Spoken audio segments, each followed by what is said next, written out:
Hello, welcome back to EVS class 5th. Now in this video lecture we will discuss about the remaining last part of the EVS chapter 6. The name of the chapter is Seed Becomes Plant.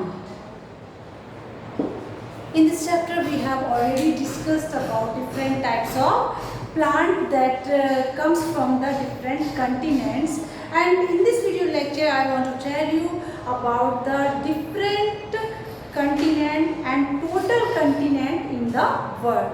So you have to remember that how many continents are there in the world? There are 7 continents in the world. कितने continent हैं? Total पूरे world में 7 continents. कम से कम आपको उनके name learn होने चाहिए और ये उनकी एरिया के हिसाब से दिए हुए हैं। सबसे फर्स्ट नंबर जो लार्जेस्ट कंटिनेंट है that is Asia, and second largest continent is Africa, and third largest continent is north America, and fourth largest continent is south America, and fifth largest continent is Antarctica, and sixth number is Europe, and the smallest continent in the world is Australia, and one I forgot, Antarctica is also there. After Antarctica there is Europe, okay, and Australia is in the last. So which is the smallest continent in the world? सबसे smallest continent कौन सा है? Australia. Which is the largest continent in the world? Asia. जो अपना India है ये भी Asia में आता है। कौन से एशिया में आता है? साउथ एशिया में आता है। अभी आप लोग जब 6th क्लास में आएंगे तो ये सारी चीजें आपको डिटेल में स्टडी करनी पड़ेगी। तो थोड़ा सा इंट्रोडक्शन मैंने दिया था। आपकी बुक में ये सारे कंटिनेंट क्यों दिए हुए हैं? कंटिनेंट का मतलब क्या होता है? कंटिनेंट का मतलब होता है महाद्वीप जिनके चारों तरफ पानी हो, तो वो कंटिनेंट होते हैं। और इसमें कई देश आते हैं, कई कंट्रीज से, जैसे अपना एशिया में कई कंट्रीज आते हैं, India, China, Nepal, Pakistan, Afghanistan etcetera, many countries. ऐसे ही आपका नॉर्थ अमेरिका में भी कई कंट्रीज आते हैं। तो आपने देखा कि किस प्रकार से जो ये 7 कंटिनेंट हैं। अब एक आपको इंटरेस्टिंग बात बताती हूँ कि 8th नंबर का जो कंटिनेंट है उसको भी खोजा जा चुका है, जिसका नाम है जीलैंडिया, जो किसके अंडर में आता है?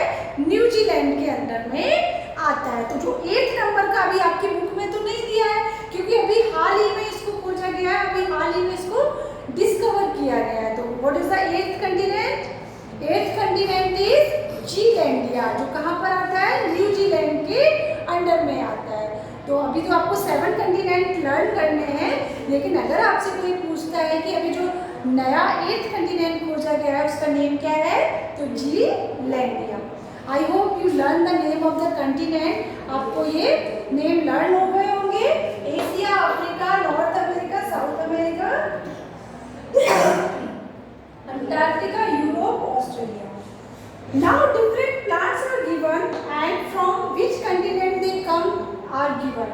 For example, tea comes from China, जो एशिया का पार्ट है। कॉफी comes from अफ्रीका, जो कॉफी का प्लांट है वो इंडिया में कहाँ से आया? अफ्रीका से। लेडी फिंगर अफ्रीका से, कलीफ्लावर यूरोप से, पीस जो मटर है वो यूरोप से। I hope you learn. Now I will explain the remaining part through the textbook. So let's start. Yes, now you can see the word map is given. Word map दिया हुआ है।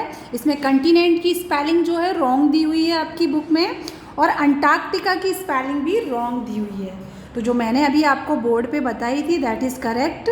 और जो 7 कंटिनेंट हैं, oceans दिए हुए हैं, और अब ये आपका पैसिफिक ओशन, ओशन मीन्स महासागर। तो ये तो अभी आपके काम नहीं आएंगे, लेकिन जब आप 6th क्लास में आएंगे तो ये सारी चीज़ें आपको लर्न करनी पड़ेंगी। अभी फ़िलहाल आपको कंटिनेंट के बारे में पता होना चाहिए। ये आपका एशिया कंटिनेंट है जिसमें आपका ये इंडिया, चाइना और भी कई कंट्रीज़ आ जाते हैं। ये आपका अफ्रीका है, ये यूरोप है, ये साउथ अमेरिका, नॉर्थ अमेरिका, ये आर्कटिक ओशन है, ये अंटार्कटिका दिया हुआ है जिस पर ह्यूमन बींग्स नहीं रहते हैं।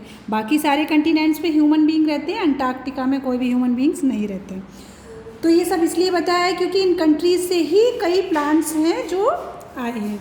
Now the Britishers living in India brought a plant name lantana. जो ब्रिटिशर्स इंडिया में आए तो वो साउथ अमेरिका से लैंटना नाम का एक प्लांट लेकर के आए और उसको कोलकाता सिटी गार्डन में प्लांट किया।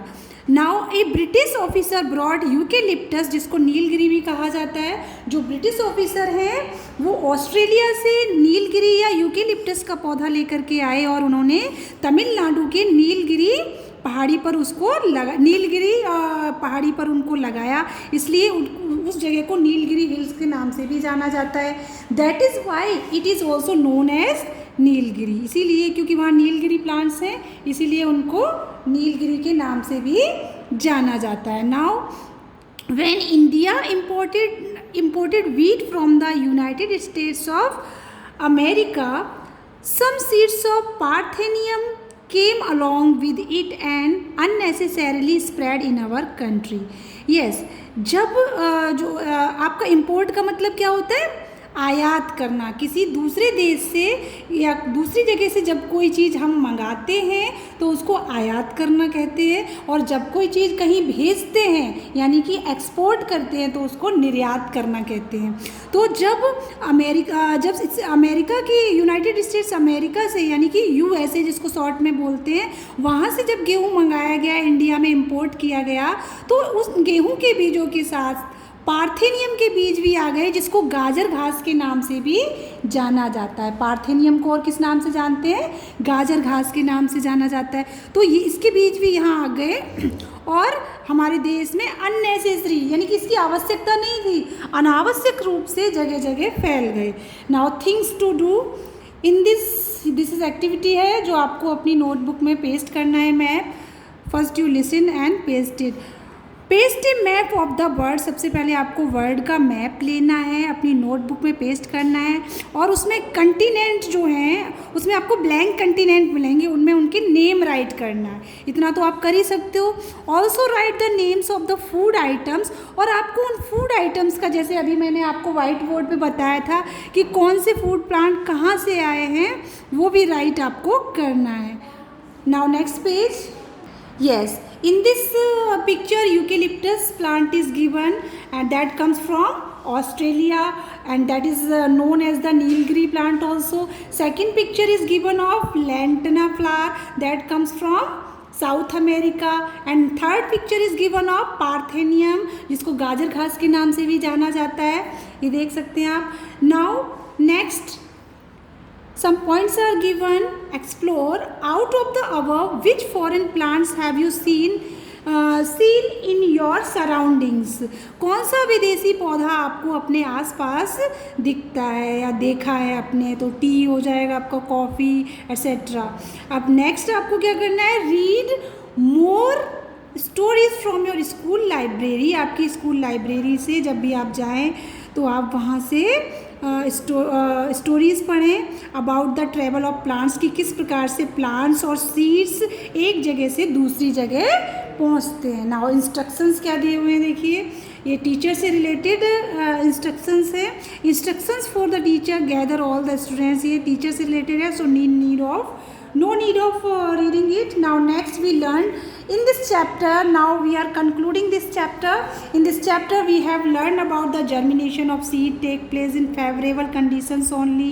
किस प्रकार से germination होता है seeds में favorable conditions में, किस प्रकार से जो plants हैं वो seeds से grow होते हैं और किस प्रकार से जो seeds हैं वो एक जगह से दूसरी जगह पर different ways से scatter हो जाते हैं, disperse हो जाते हैं। Now question answers are given that today you will get the PDF of the question and answers. You have to do, but some I am explaining. Explain about the necessary conditions required for the germination of seeds. Seed की germination से कौन की necessary conditions require है वो आपको right करनी है। जैसे आपको सीड्स को पानी में भिगोना चाहिए, it means by soaking the seeds in water and binding in A cloth, या उनको कपड़े में बांध देना चाहिए। Now next page. Next question, name A plant which grows without seed. ऐसे प्लांट्स के नेम बताने हैं जो बिना सीड्स के ग्रो होते हैं। Draw a diagram of it, और इसका डायग्राम भी बनाना है। तो कौन कौन से ऐसे प्लांट्स हैं, जैसे आपका पत्थर चट्टा जो लीफ से ग्रो होता है, जिसको ब्रायोफाइलम के नाम से भी जानते हैं, और भी हैं। तो व्हाट इज डिस्पर्सल? डिस्पर्सल क्या होता है? Dispersal means scattering of seeds. बीजों का जो बिखराव है, बीजों का जो फैलना है, उसी को डिस्पर्सल या स्कैटरिंग कहा जाता है। How human beings help in dispersal of seeds, right it. किस प्रकार से जो ह्यूमन बींग्स हैं वो जो सीड्स हैं उनके डिस्पर्सल में हेल्प करते हैं, वो आपको राइट करना है। Write the names of 5 plants which came to India from foreign countries. आपको ऐसे 5 प्लांट के नेम राइट करना है जो इंडिया में दूसरे देशों से आए हैं, जैसे T, coffee, lady finger, cauliflower, peas, etc. So your chapter is completed. Now one quotation is given. Eat sprouts and be healthy. आप स्प्राउट्स खाइए जिससे कि आप हेल्दी रहें। तो आप इस चैप्टर को पढ़ने के बाद आपने सभी ने स्प्राउट खाना स्टार्ट भी कर दिया होगा और जल्दी आप हेल्दी रहेंगे। तो your chapter is now finished. Today you will get the PDF of answer the following that you have to learn and write in excellent handwriting in your notebook. Now keep learning, keep reading the chapter. Thanks.